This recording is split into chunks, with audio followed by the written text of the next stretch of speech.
بسم اللہ الرحمن الرحیم۔ السلام علیکم۔ 10 محرم الحرام کو جب شہزادہ علی اصغر نے کربلا کی تپتی ریت پہ ذبح عظیم کی تفسیر تحریر فرما کر پرچم توحید کو ہمیشہ کے لیے سر بلند فرما دیا، اور 11 محرم کو حجابات کبریا صلوات اللہ علیہما جبروتی حصار میں مقصد اولیٰ کی تکمیل کے لیے کوفے کی جانب روانہ ہو گئے، تو لشکر شکست خوردہ کا ایک شخص بیان کرتا ہے کہ میں کسی وجہ سے مقتل میں رک گیا۔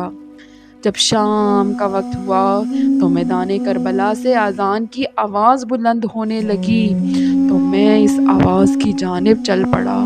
جب قریب پہنچا تو ششدر رہ گیا کہ مولا امام حسین علیہ السلام کے سر بریدہ گلے سے اس وقت یہ کلمات جاری تھے: اشہد ان علی ولی اللہ۔ وہ شخص کہتا ہے کہ میں نے خود سے مخاطب ہو کر کہا، جس شہادت کو ختم کرنے کے لیے کربلا کی جنگ ہوئی تھی وہ گواہی تو اب بھی جاری ہے۔ رات گزر گئی تو صبح ان مقدس سروں کو نیزوں پر اٹھایا گیا، اونٹوں کی سواریوں پر مقدس بیبیوں کو بٹھایا گیا، اور یہ لٹا پٹا سارا قافلہ سوئے کوفہ روانہ ہو گیا۔ ظالم یزیدی اس قافلے کو لے کر کوفے کی طرف روانہ ہو گئے۔ رات کو ابن سعد کے لشکر میں سے کسی نے چاہا کہ امام زین العابدین علیہ السلام کو بھی شہید کر دے، لیکن ابن سعد نے کہا کہ یہ بیمار بچہ ہے، اسے چھوڑ دو۔ مشیت الہی بھی یہی تھی کہ کوئی سادات میں سے ضرور موجود رہے جس نے اپنی آنکھوں سے سب کچھ دیکھا ہو اور وہ حالات کا عینی شاہد ہو۔ دوسرے روز لشکر یزید نے اپنی تمام لاشوں کو جمع کیا اور انہیں دفن کر کے روانگی کا اعلان کر دیا، مگر اہل بیت کی لاشوں کو دفن کرنے کی ضرورت بھی محسوس نہ کی۔ بغیر کفن اور دفن کیے خاندان نبوت کے افراد اور ان کے ساتھیوں کی لاشیں کربلا میں ہی چھوڑ دیں۔ دریائے فرات کے کنارے ایک قبیلہ بنو اسد بھی آباد تھا۔ جب انہیں پتہ چلا کہ یزیدی لوگ اہل بیت اطہار کی لاشوں کو کھلے آسمان تلے چھوڑ کر چلے گئے ہیں تو وہ فوراً وہاں پہنچے اور شہداء کے مبارک جسموں کو امام زین العابدین علیہ السلام کی مدد سے کفن دے کر دفنا دیا۔ یزیدیوں کا قافلہ اہل بیت کرام کے ہمراہ کوفہ میں داخل ہوا اور شہید کے تمام سر ان کے پاس تھے۔ وہ سب ابن زیاد کے سامنے پیش کر دیے گئے۔ سید الشہداء امام حسین علیہ السلام کا مبارک سر خولی کے پاس تھا۔ وہ کسی وجہ سے بروقت دربار نہ پہنچ سکا اور سر مبارک کو اپنے گھر لے گیا۔ خولی اپنی بیوی سے کہنے لگا، آج میں تیرے لیے دنیا و جہان کی دولت لے کر آیا ہوں۔ مطلب یہ تھا کہ جب یہ سر مبارک ابن زیاد کے دربار میں پیش کروں گا تو بہت سے انعام ملیں گے۔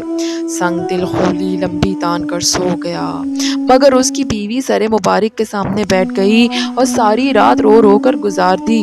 خولی کی بیوی نے دیکھا کہ آسمان سے زمین تک نور ہی نور پھیلا ہے اور سر مبارک کے گرد عجیب شکل کے نورانی پیکر طواف کر رہے ہیں۔ کچھ نہیں کہا جا سکتا کہ وہ مخلوق کون تھی۔ وہ ساری رات یہ نظارہ دیکھتی رہی۔ صبح ہوتے ہی بدبخت خولی اٹھا اور امام حسین کا سر مبارک ابن زیاد کے پاس لے گیا۔ امام عالی مقام کا سر مبارک باقی سروں کے ساتھ اور خانوادہ رسول کے باقی قیدیوں کے ساتھ اس بدبخت ابن زیاد کے تخت کے سامنے پیش کیا گیا۔ وہ بدبخت اس وقت تخت پر ہی بیٹھا تھا اور اس کے ہاتھ میں ایک چھڑی تھی۔ اس نے چھڑی کے ساتھ امام حسین کے دندان مبارک پر ایک ضرب ماری اور نازیبا گفتگو کی۔ حضور کے ایک کمزور نظر والے صحابی جو وہاں موجود تھے وہ بہت ہی بوڑھے تھے، ان کا نام زید ابن ارقم تھا۔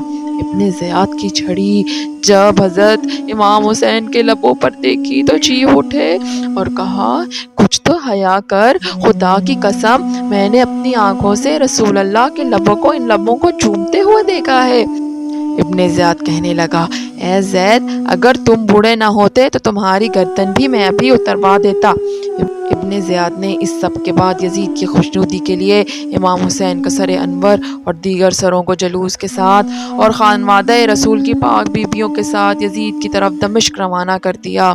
جب قافلہ دمشق کی طرف روانہ ہوا تو راستے میں ایک گرجے کے قریب پڑاؤ کیا۔ وہاں انہوں نے جلی حروج میں ایک پہاڑی پر سرخ رنگ کے ساتھ یہ شعر لکھا ہوا دیکھا: جس قوم نے حسین کو قتل کر دیا ہے، کیا وہ قیامت کے دن ان کے نانا جان کی شفاعت کی امید رکھ سکتی ہے؟ اہل قافلہ نے جب یہ شعر پڑھا تو ان کے رونگٹے کھڑے ہو گئے۔ وہ یہ سمجھنے سے قاصر تھے کہ اس پہاڑی پر ایسے انداز میں یہ شعر کس نے لکھا ہے۔ ابھی وہ حیران پریشان ہو رہے تھے کہ قریبی گرجے سے ایک پادری ان کے پاس آیا تو اہل قافلہ نے اس کی آمد کو غنیمت جانا اور اس سے پوچھا کہ یہ شعر اس پہاڑی پر کس نے لکھا ہے اور یہ کب سے لکھا ہوا ہے؟ وہ راہب کہنے لگا کہ یہ شعر تو یہاں ہمارے بڑوں کے زمانے سے یہاں لکھا ہوا ہے۔ راہب نے پوچھا کہ یہ نیزے پر سر کس کا ہے؟ یہ قیدی کون ہے؟ راہب کو بتایا گیا کہ یہ سر حسین ابن علی کا ہے اور یہ بیبیاں اسی مقدس خاندان کی ہیں۔ وہ راہب کانپ اٹھا۔ 10,000 دینار کے بدلے میں اس راہب نے ایک رات کے لیے اس قافلے سے سر حسین لے لیا۔ چنانچہ قافلے نے ایک رات کے لیے وہیں پڑاؤ کیا۔ راہب نے اپنا گھر خالی کروا کر پاک بیبیوں کو وہاں ٹھہرایا اور خود مبارک سر کو دھلے ہوئے پاک تشت میں رکھ کر خود اس کے سامنے بیٹھ گیا۔ خیر، یہ الگ واقعہ ہے کہ کیسے اس راہب نے پاک بیبیوں اور مبارک سر کی خدمت کی، جو یہاں بیان کرنا مقصود نہیں۔ صبح ہوتے ہی یہ قافلہ دوبارہ روانہ ہوا اور جب یہ قافلہ یزید کے دربار پہنچا تو وہ پہلے سے ہی اس قافلے کا منتظر تھا۔ جب سر حسین یزید کے سامنے رکھا گیا اور وہ اپنے تخت پر بیٹھا تو اس نے ایک چھڑی حضرت امام حسین کے ہونٹوں اور دانتوں پر مار کر کہا: تم اپنے انجام کو پہنچ چکے ہو۔ یزید نے جب نواز رسول کے سر مبارک کی توہین کی تو وہاں موجود حاضرین نے اعتراض کیا، جس میں قابل ذکر یحییٰ ابن حکم اور صحابی رسول حضرت ابو برزہ اسلمی تھے، جن کو یزید نے اپنے محل سے نکال دیا۔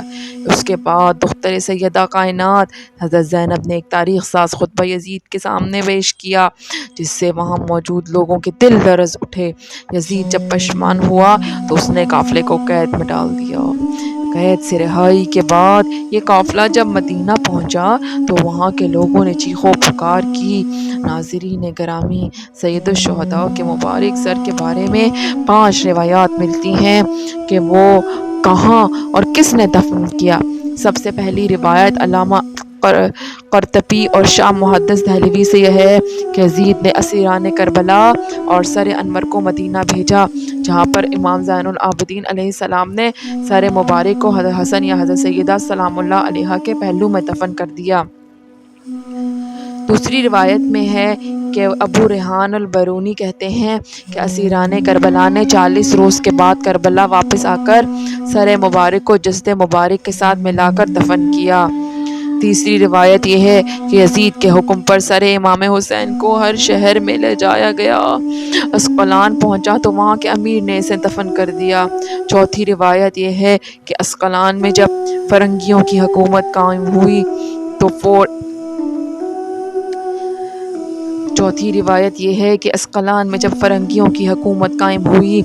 تو طلحہ بن زریق نائب میں مصر نے اسقلان سے سر انور کو لیا اور مصر لے گیا۔ وہاں اس نے مشہد حسینی بنوا دیا۔ اس کے متعلق علامہ ابن حجر تیمی مکی روایت فرماتے ہیں کہ سلیمان ابن عبد الملک نے حضور صلی اللہ علیہ وآلہ وسلم کو خواب میں دیکھا کہ آپ اس کے ساتھ ملاطفت فرما رہے ہیں اور اس کو بشارت دے رہے ہیں۔ صبح اس نے حضرت امام حسن بصری سے اس کی تعبیر پوچھی۔ انہوں نے فرمایا: شاید تو نے حضرت محمد صلی اللہ علیہ وآلہ وسلم کی آل کے ساتھ کوئی بھلائی کی ہے۔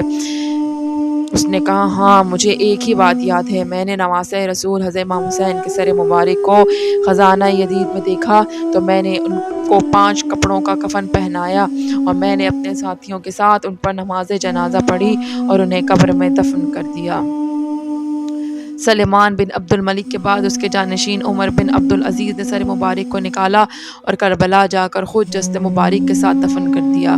ایک روایت یہ ہے کہ کہ منصور ابن جمہور نے شام فتح کیا۔ شہر میں داخل ہونے کے بعد وہ یزید کے خزانے والے کمرے میں گیا۔ وہاں پر اسے سرخ رنگ کی ایک ٹوکری ملی۔